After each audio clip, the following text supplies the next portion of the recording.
What if I told you that the reason your life feels so loud isn't because of the world, but because you've forgotten how to hear yourself? You wake up tired. You reach for your phone before your feet hit the floor. You answer emails while brushing your teeth. You scroll, reply, react, perform, all before you've even asked yourself how you feel today. And when the noise finally fades, there's this strange, echoing emptiness, like something important has gone missing. Not success, not love, you. This video is not about motivation. It's not about productivity hacks or 10 ways to reinvent your morning routine.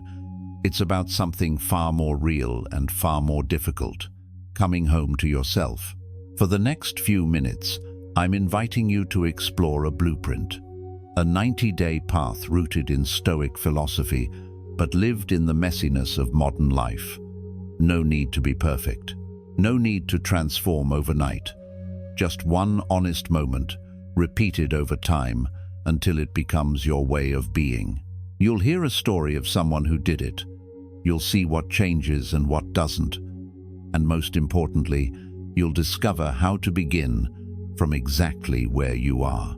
So if a part of you has been waiting quietly for permission to return, stay with me, because this might be the moment that brings you back.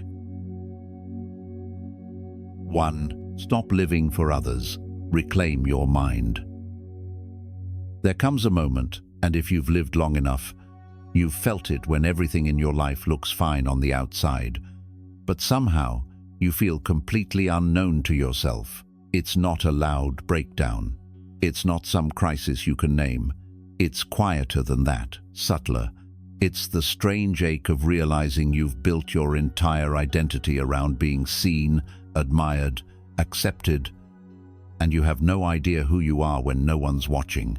You wake up. You reach for your phone before your eyes are fully open.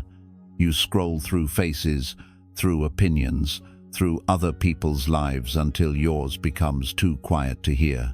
You dress for the day, not for comfort, not even for confidence, but for perception. You say things in a way that makes sense to the room, not necessarily to your soul. And in between all of that, you keep checking for likes, for replies, for glances, for proof that you're real because someone else sees you. This doesn't make you fake. It makes you exhausted. Because at some point, without ever intending to, you stopped acting from the inside out and started shaping yourself to match the reflection in someone else's eyes. And when your identity becomes dependent on feedback, validation isn't a compliment, it's oxygen. You don't post to share, you post to stay afloat. You don't speak to express, you speak to protect. You don't choose what's right, you choose what won't get questioned. Slowly, almost beautifully, you disappear, but only from yourself. That's what nobody warns you about. Living for others isn't just draining, it's erasure. A silent deletion of your truest voice, made one small compromise at a time. You don't even realize it's happening until the room clears, the likes stop, and there's no noise left to cover the fact that you've forgotten how to be alone with yourself. So pause, just for a moment, and ask yourself, when was the last time you felt fully real in your own skin? When was the last time you said something not to be heard, but simply because it was true? Can you remember what your own presence feels like, stripped of performance? This is where change begins. Not with a productivity hack or a digital detox or a new morning routine. It begins with the uncomfortable truth that the version of you the world loves most might not be the version you're meant to live as. And letting go of that version, it might cost you approval, but it will give you peace. That's the trade Stoicism demands of you. Lose the image, reclaim the soul. Epictetus once said, "If you want to improve, be content to be thought foolish and stupid." Discourses 1.2. Not admired, not respected, not understood, content to look like you're doing it wrong because sometimes doing it right won't look right to those who are still asleep. Let them misunderstand you. Let them think you've changed. Let them call you cold, quiet, withdrawn, selfish. They don't see the war you're fighting, the one to be whole again. They don't see how loud the silence is when you finally stop performing and start listening. The hardest part about reclaiming your mind isn't pushing others away. It's recognizing how far you've pushed yourself to the edge of your own life. You weren't built to be a projection. You were meant to be a presence. But presence requires honesty, and honesty means you have to admit how many of your choices weren't really yours, how many of your words were edits, how many of your dreams were borrowed, and how many days you've lived trying to impress people who've already forgotten what you said yesterday. You don't have to start over. You just have to start inward. Turn off the noise. Not forever, just long enough to remember what it feels like to not be performing. Sit somewhere uncomfortable. Leave your phone in the other room. Ask yourself what you truly want. Not what will look good on paper. Not what you think will get applauded. Just what your bones long for when no one's listening. You may not get a clear answer right away, but the willingness to ask is already the way back. Tonight, maybe don't play the podcast. Don't scroll. Don't fill the quiet. Just sit on the edge of your bed, feet on the floor, and let yourself arrive fully, right here, in this moment, as you are. No script, no audience. You've lived long enough inside their gaze. It's time to return to your own. And it won't be easy, but it will be true. And that truth, even in its raw, shaky, imperfect form, is where your real life begins again. Not with applause, not with perfection, but with presence. 2. You don't need more time. You need more urgency. How many things have you postponed until you stopped believing you'd ever do them? You told yourself you'd start when you had more time, more clarity, more motivation, when things felt right, when the timing was better, when you weren't so tired, when the year began, when the month turned, when Monday came. But here you are 3 years later. Same plan, same talk, same feeling in your chest. When you realize nothing moved. You didn't get worse. You just didn't start. And somewhere along the way, you stopped expecting that you ever would. There's a man I know, quiet, intelligent, full of good intentions. He's been talking about writing a book for as long as I've known him. 10 years, maybe more. He's always outlining ideas, researching themes, waiting for the right headspace. Every time I see him, he's got a new notebook, a better pen, a different title, but not a single chapter written. And I'm not judging him, because I've been him. So have you. Different dreams, same delay. Whether it's getting fit, quitting the job that drains you, leaving the relationship you outgrew, or finally, becoming the version of yourself you imagine. When you close your eyes, we all have something we say we'll do. Eventually. But eventually is a myth. A polite way to bury what scares us under the illusion that we're not done, just not ready.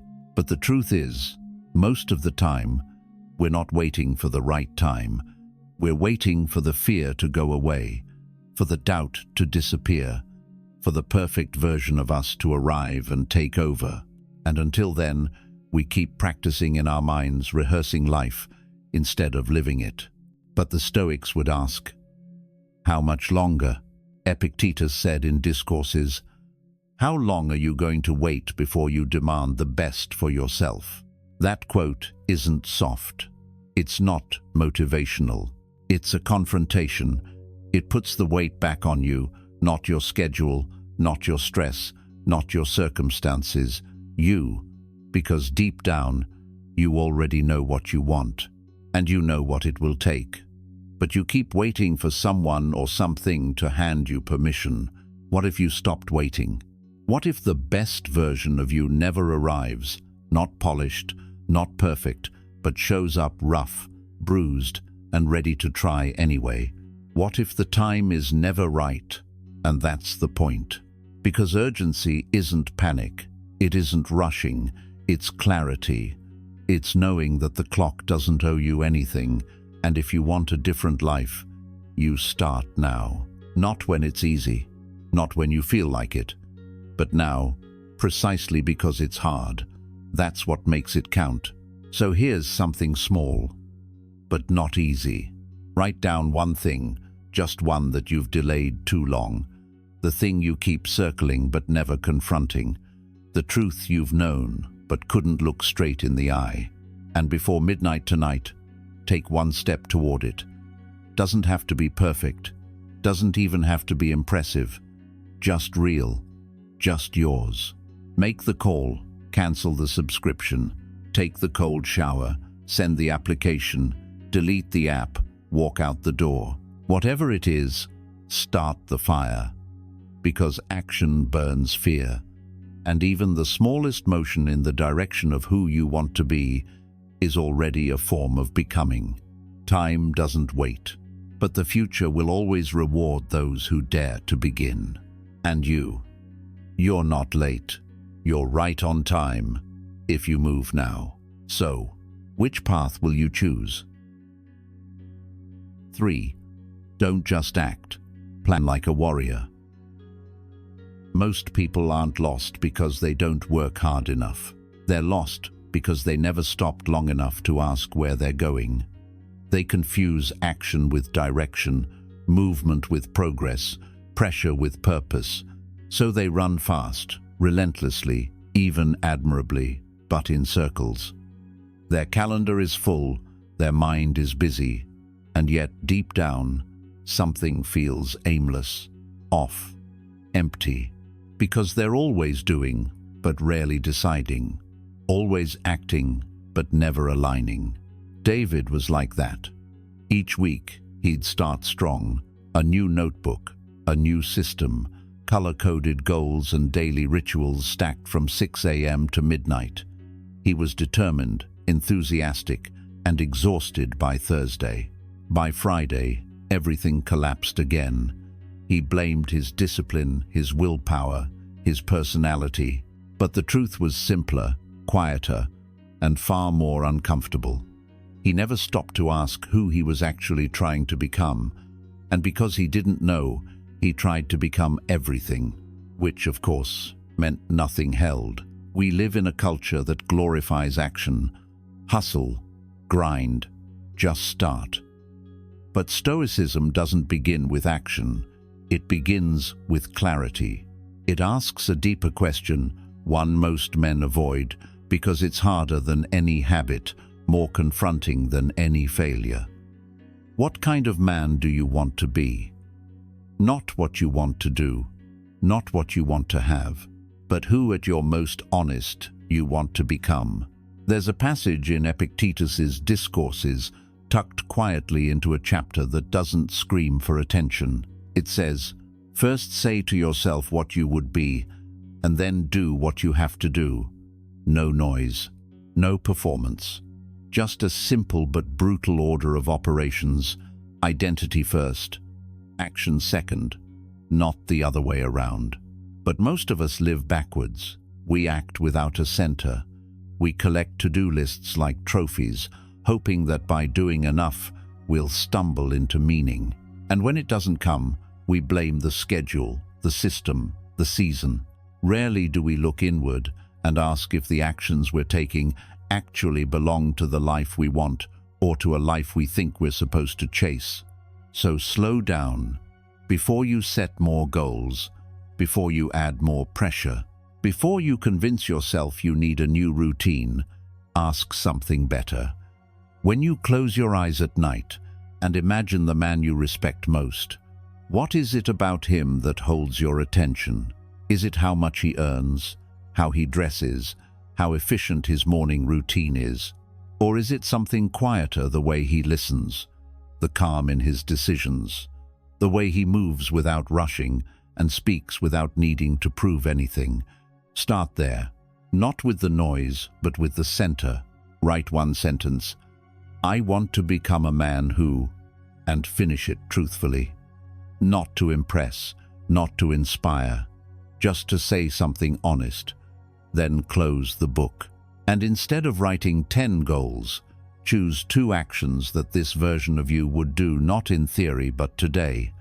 Maybe it's something as small as stretching for 10 minutes before picking up your phone, or drinking water before caffeine, or texting someone first without waiting. It doesn't matter how minor it looks. What matters is that it comes from identity, not anxiety. Let those 2 actions be your only focus for the first 7 days of your 90-day journey. There's power in this approach, not dramatic power, quiet power. You begin to realize that becoming isn't about doing more, it's about choosing less, but choosing better. You start to feel momentum, not because you're faster, but because you're finally facing one direction. And when you slip, you return not with shame, but with precision, because you know where you're going. You're not throwing effort into the wind, you're aiming it.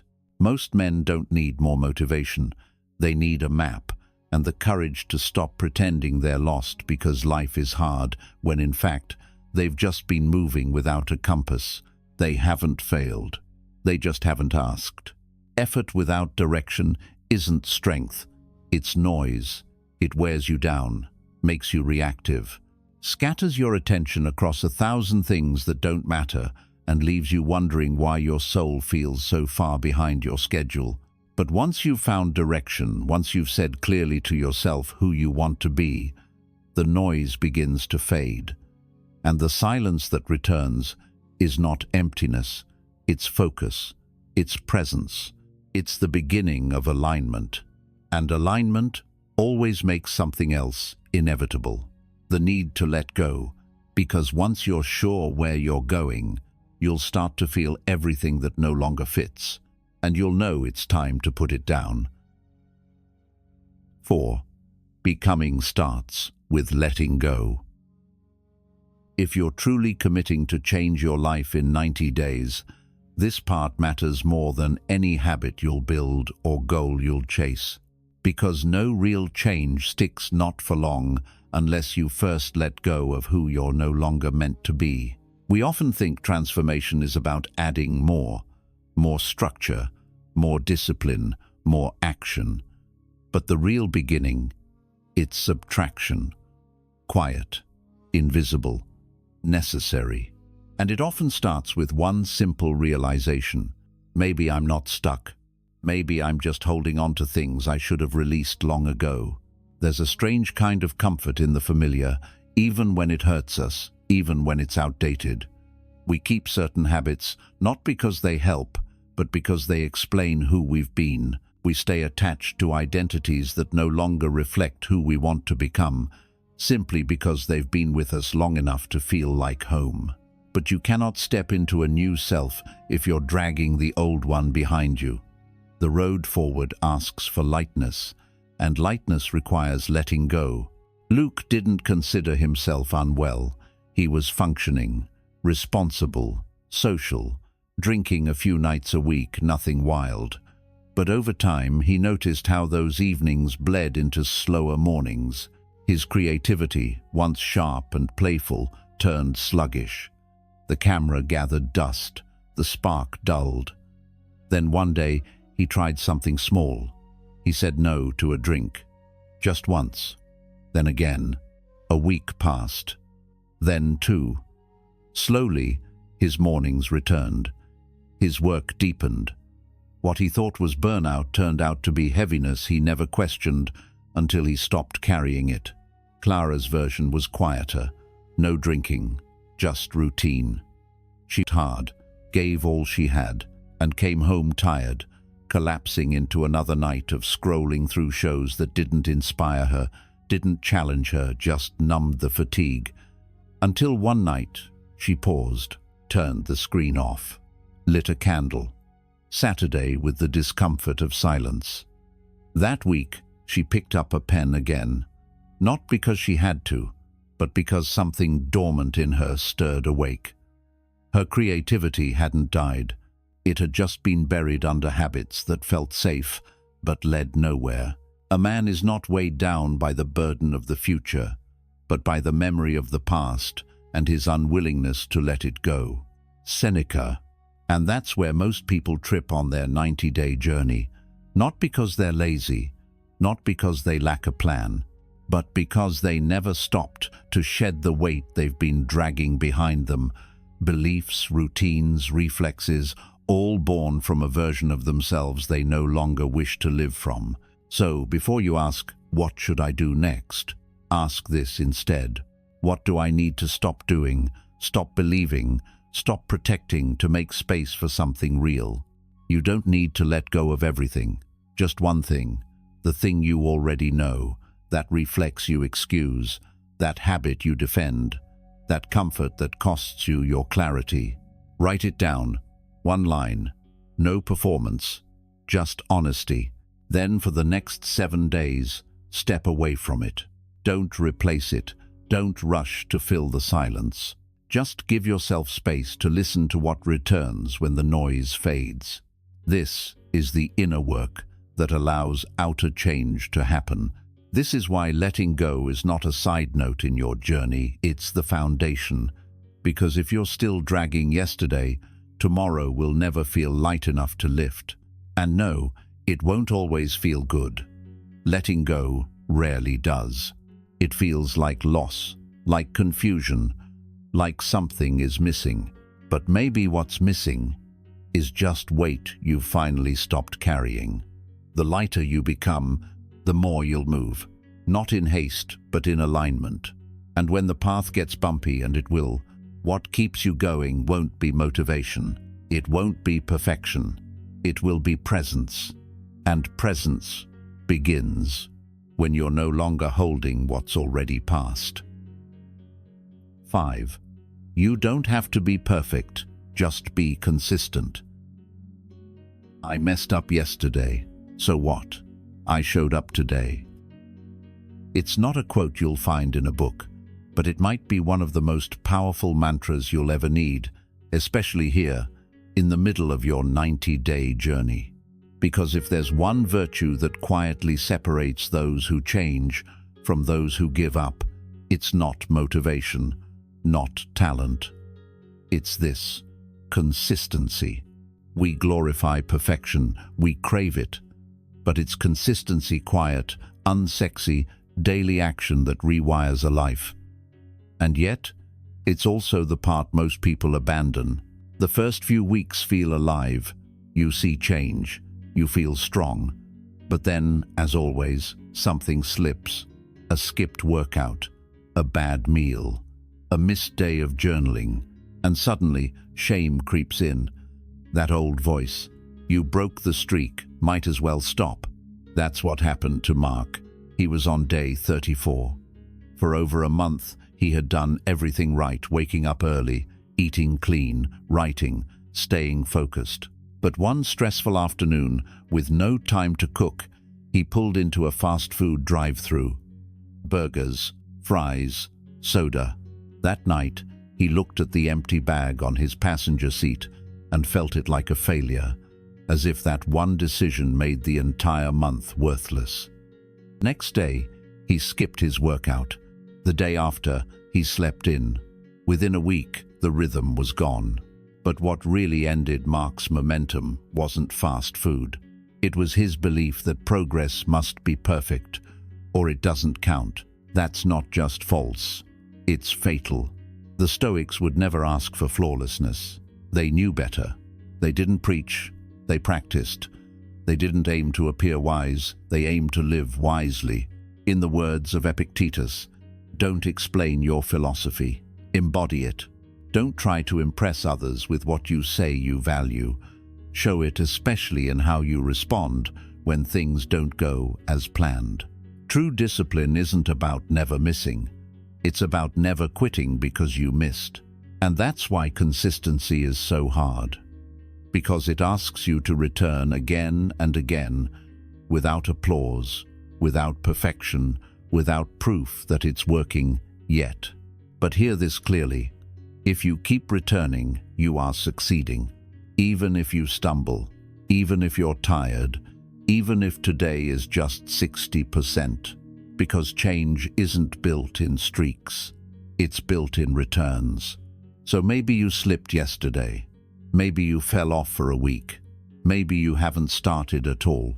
It doesn't matter. What matters is the next step. And if that step happens today, not perfectly, but honestly, you're back on track. Consistency isn't glamorous. It doesn't post well on social media, but it is sacred. It is how you honor your future self, not just with dreams, but with proof. And proof comes slowly, quietly, one repetition at a time. So this week, don't aim to be perfect. Aim to return every day, especially when it feels small, especially when you feel behind.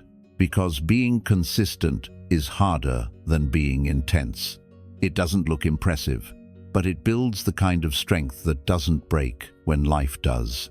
And if right now you feel overwhelmed, like the journey is still too big, maybe the answer isn't to try harder. Maybe it's to think smaller. Because mountains aren't moved by leaps. They're moved by footsteps. And all that's ever been asked of you is the next one. 6. 1 small step can change everything.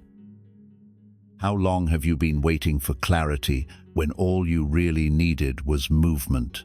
That question isn't meant to provoke you. It's meant to quietly surface something you've carried for a long time. You're not lazy. You're not lost. You're simply standing at the edge of something new. And you don't know where to begin. You've read the books, watched the talks, written out your goals, underlined the quotes, but every time you get close to starting, a voice creeps in. What if I choose the wrong thing? What if I waste time? What if I don't start the right way? So you pause, you plan, you rearrange, you wait for the fog to lift. But it doesn't. It thickens. You're not paralyzed because you don't care. You're paralyzed because you care too much. You want to start right. You want it to be meaningful. You want to feel certain. But Stoicism doesn't ask whether you feel ready. It asks whether you're willing to move anyway. Seneca once wrote in a letter to his friend Lucilius, "The whole future lies in uncertainty. Live immediately." He didn't say wait until it's all clear. He didn't say act when you're confident. He said live now, even while unsure, even when you don't know what the outcome will be. I once knew someone who lived this tension. His name was Ryan. Every new year, he'd buy a fresh notebook, download the latest planning app, and map out every goal down to the week. He had vision boards, habit trackers, and a bookshelf full of motivation. He wasn't unmotivated, he was meticulous. But somehow, nothing ever started. Not because he didn't want it, but because he didn't know where to start. And the fear of beginning in the wrong place kept him stuck in the planning phase, year after year. Then one night, without ceremony or perfection, Ryan opened a journal and wrote 3 sentences. That was it. 3 honest, awkward, unrehearsed lines about how he felt that day. Not for social media, not for self-improvement, just to feel real. It didn't fix his life, but it broke the silence. And sometimes that's all we need. A single act that reminds us we're no longer rehearsing life, we're living it. That's the paradox of change. Clarity doesn't precede action, it's born from it. So maybe today isn't the day you design the perfect system. Maybe it's not the day you map out the next 90.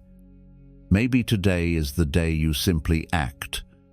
Not perfectly, not publicly, just honestly. Write something. Fold the blanket you left on the couch. Call someone you've been avoiding. Take a short walk with no phone. Drink a glass of water before your coffee. It doesn't matter what it is, as long as it's yours. Small doesn't mean meaningless. It means manageable. And when it's real, even the smallest step is enough to wake something up in you. Something that's been waiting for movement, not permission. You're not stuck. You're just standing still, and one quiet move, one breath, one word, one choice can shift the weight of an entire life. There is no perfect place to begin. There is only here.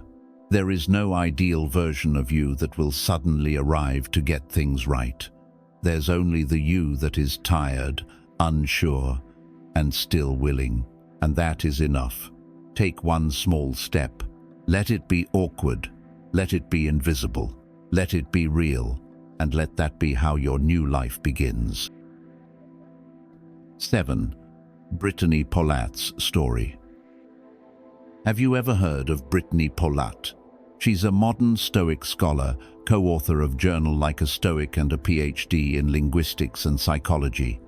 She's written essays on virtue, emotions, and moral clarity. But before all of that, she was something else too. Exhausted, a mother of 3, a woman trying to hold it all together, work, parenting, expectations, while slowly drifting away from herself. Not in a dramatic breakdown, but in the quiet way most people do, by surviving each day on autopilot, showing up for everyone except themselves. She wasn't falling apart. She was fading. One night, after putting her kids to bed, she sat at the kitchen table, opened a blank notebook, and wrote one sentence: "I don't know where I went."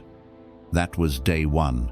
She didn't launch a massive life overhaul, no social media challenge, no bold declarations.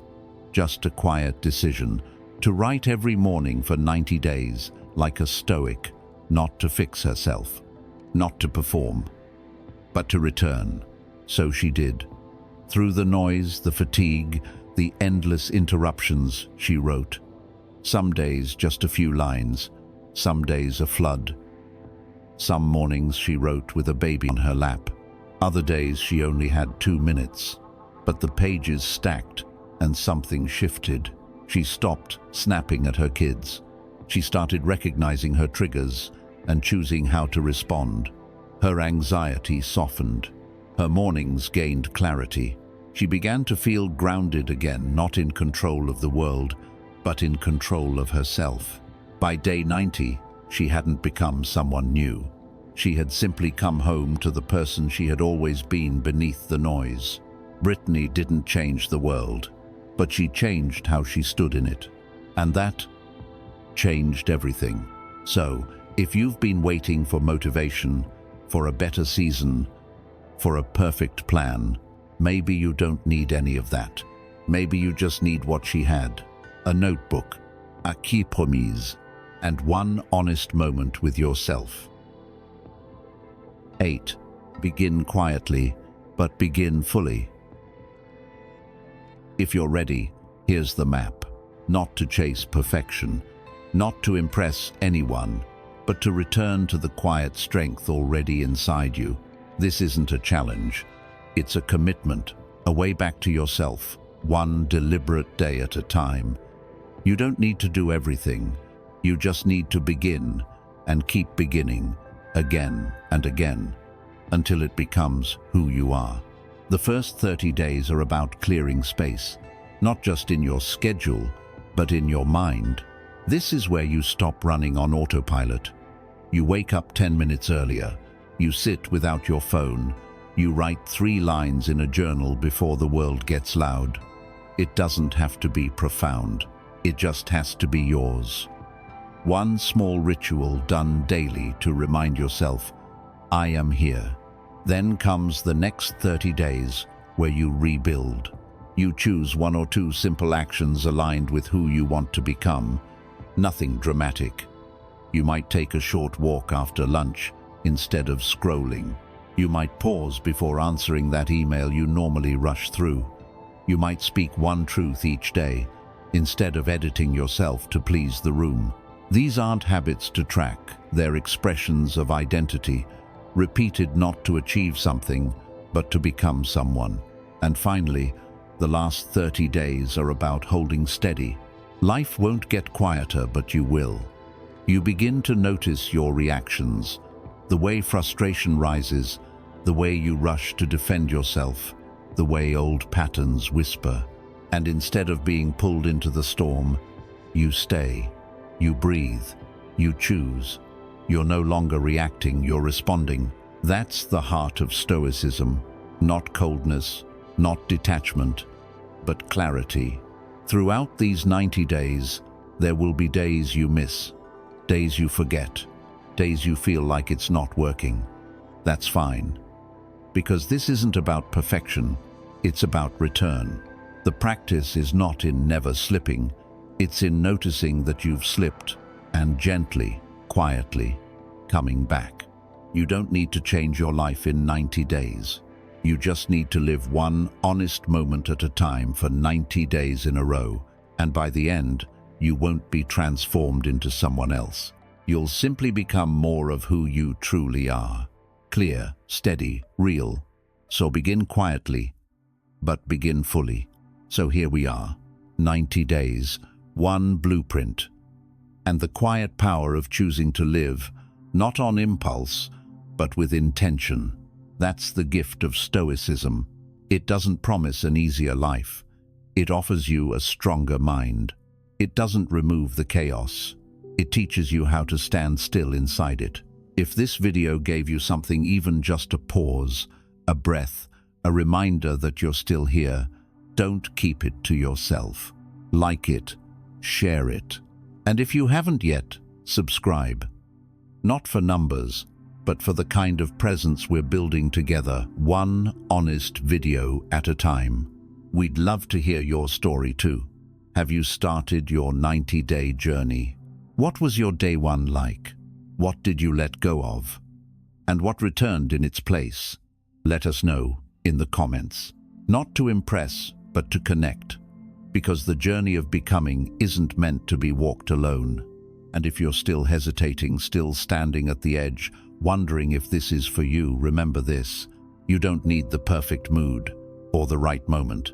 You just need the courage to begin. As Epictetus said, how long are you going to wait before you demand the best of yourself? So ask yourself, what will day one look like if it starts today?